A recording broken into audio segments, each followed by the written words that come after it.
Cancer বা কর্কট রোগ, এই রোগটা নিয়ে কিন্তু আমরা সবাই কম বেশি ভয় পাই। আবার অনেকে বলে ক্যান্সার নাই কোনো আনসার, মানে ক্যান্সার হলে এর কোনো চিকিৎসা নেই বা ক্যান্সার হলে এর কোনো কিওর নেই।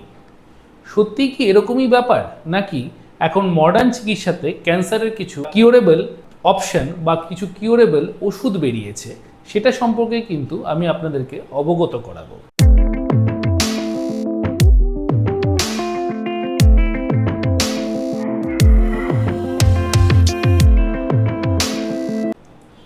নমস্কার, আমি ডক্টর চিন্ময়ানন্দনাথ। এই ক্যান্সার নিয়ে কিন্তু আমাদের মনের মধ্যে নানা রকমের দুশ্চিন্তা বা ভয় হয়। কোনো টিউমার বা ওই জাতীয় কোনো রকম এসওএল বা স্পেস অকুপাইং লেশন যদি আমাদের কোনো রিপোর্টে বাই চান্স চলে আসে, তাহলে কিন্তু আমরা হঠাৎ ভয় পেয়ে যাই বা আমরা ভাবি যে এই বুঝি ক্যান্সার হয়ে গেল। বা ছোটোখাটো কোনো জায়গায় যদি কোনো উঁচু অংশ বা কিছু পাওয়া যায়, তখন কিন্তু অনেকেই ভেবে নেয় এফএনএসি করতে দিয়েছে ডাক্তারবাবু, এবার তো আর উপায় নেই, এবার আমার ক্যান্সার হয়ে গেছে।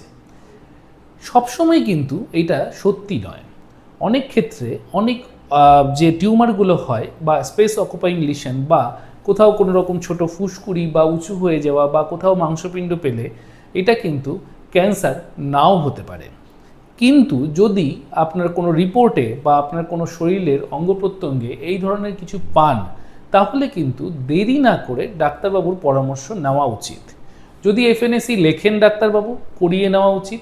অনেক ক্ষেত্রে বায়োপসিও কিন্তু অ্যাডভাইস করা হয়। যদি সেরকম কিছু হয়, তাহলে কেন করিয়ে নেবেন? কারণ ক্যান্সার অ্যাডভান্স স্টেজে কিওরেবল নয়।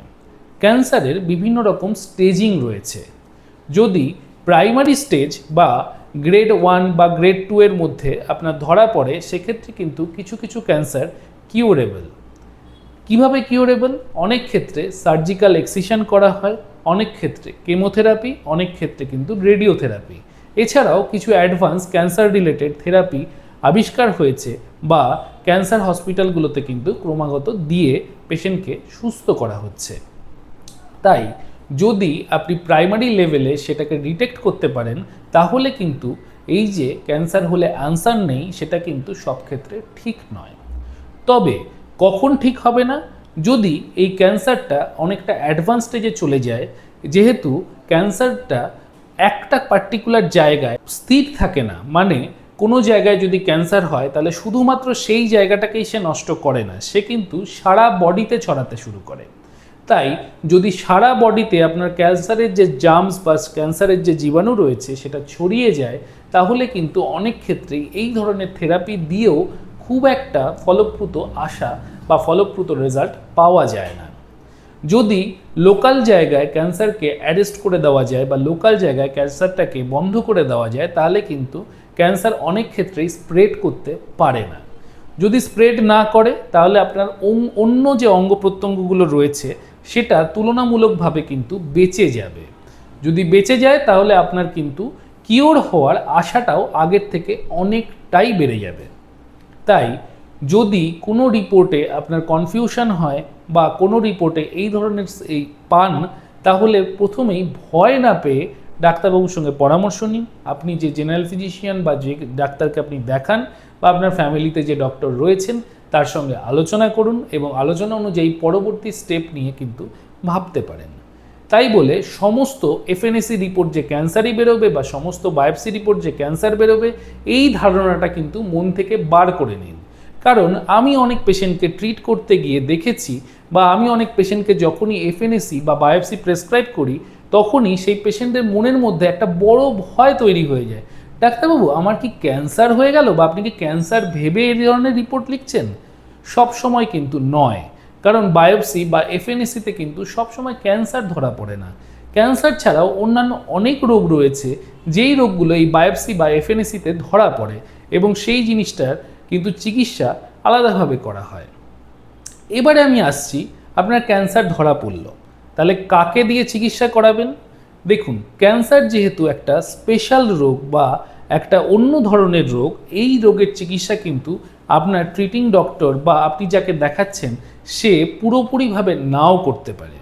আপনি যদি সার্জেনকেও দেখান, যদি কোনো সার্জেন আপনার ক্যান্সার ডায়াগনোসিস করে এবং সে বলে যে আপনার অপারেশন করতে হবে, তাহলে আমি যেটা সাজেস্ট করব, প্রথমে একজন অঙ্কোলজিস্ট বা অঙ্কোসার্জেনের সঙ্গে ব্যাপারটা নিয়ে আলোচনা করুন। কারণ অনেক ক্ষেত্রে দেখা যায় যে ক্যান্সার হলে কিন্তু অঙ্কোলজিস্ট বা অঙ্কোসার্জেনরা বলে প্রথমে ক্যান্সারটাকে একটু ট্রিট করে নেওয়া, কেমো বা রেডিও বা অন্য কোনো থেরাপি দিয়ে, তারপরে অপারেশন করানো হতে পারে। তাই যদি আপনার ক্যান্সার অপারেশনের আগে ডিটেক্ট হয়ে যায়, তাহলে অপারেশন করার আগে কোনো অঙ্কোলজিস্ট বা অঙ্কোসার্জনের পরামর্শ নিন। তার আগে যদি কেমোথেরাপি বা রেডিওথেরাপি আপনার মধ্যে চালু করতে চায়, তাহলে সেগুলো আগে চালু করুন। দেন যখন ওই কমপ্লিকেশনটা অনেকটা কমে আসবে, তখন অপারেশন করান। তাই ক্যান্সার হলে এখন যেন আর আপনারা ভয় না পান, তার জন্যই কিন্তু আমার এই ভিডিওটা। তাই ভয় না পেয়ে আপনারা ডাক্তারবাবুর পরামর্শ নেবেন, ডাক্তারবাবুর পরামর্শ নিয়ে যে টেস্টগুলো রয়েছে সেই টেস্টগুলো করাবেন। যদি ক্যান্সার বেরোয় তাহলে অঙ্কোলজিস্টের পরামর্শ নেবেন বা অঙ্কোসার্জনের পরামর্শ নেবেন, যারা ক্যান্সার বিষয়ে বিশেষজ্ঞ, এবং তাদের পরামর্শ অনুযায়ী পরবর্তী স্টেপ যা হওয়া উচিত সেটাই কিন্তু আপনারা করবেন। যদি কখনো এফএনএসি বা বায়োপসি প্রেসক্রাইব হয়, তাহলে ভুল করেও সেই প্রেসক্রিপশন ফেলে রেখে দেবেন না, বা ভয় পেয়ে রিপোর্ট করাবো না, বা ডাক্তারের কাছে যাব না, বা এই ডাক্তার লিখেছে সুতরাং এই ডাক্তারবাবু পাল্টে আমি অন্য ডাক্তারবাবুর কাছে যাব, সেটা কিন্তু করবেন না। কারণ এফএনএসি বা বায়োপসি বা এই ধরনের যদি ক্যান্সার রিলেটেড কোনো রিপোর্ট আপনাকে করতে দেওয়া হয়, তাহলে সবসময় যে পজিটিভ আসবে তা নয়, কিন্তু পজিটিভ এলে আপনার প্রাইমারি স্টেজে কিন্তু ডায়াগনোসিস কনফার্ম হবে, এবং ডায়াগনোসিস কনফার্ম হলে কিন্তু অনেক সময় ক্যান্সার কিউরেবল এবং ক্যান্সার থেকে আপনারা বেঁচে যেতে পারেন। তাই নিজেকে সুস্থ রাখতে, আপনার পরিবারকে বাঁচাতে, যদি আপনার ক্যান্সার ধরা পড়ে তাহলে, বা ধরা পড়ার মতন কোনো কিছু পাওয়া যায়, তাহলে খুব তাড়াতাড়ি চিকিৎসা করান এবং প্রাইমারি লেভেলের থেকেই কিন্তু ক্যান্সারকে নির্মূল করে দিন। তাহলে আপনার এবং আপনার পরিবারেরই কিন্তু উন্নতি হবে, এবং আপনার পরিবারের কিন্তু বিল বার্ডেন এবং পিল বার্ডেন দুটোই কমবে, এবং আপনিও কিন্তু সুস্থ জীবনে ফিরে আসতে পারবেন। ধন্যবাদ আমার ভিডিওটা দেখার জন্য, এবং এই ধরনের ভিডিও বা এই ধরনের টপিক সম্পর্কে যদি আপনারা জানতে চান, তাহলে আমার চ্যানেলের পাশে থাকবেন এবং সাবস্ক্রাইব করবেন, এবং কমেন্টে কিন্তু আপনারা নানা রকমের টপিক সম্পর্কে আমাকে সাজেস্ট করতে পারেন, যেগুলো সম্পর্কে আপনাদের জানার ইচ্ছে রয়েছে। নমস্কার।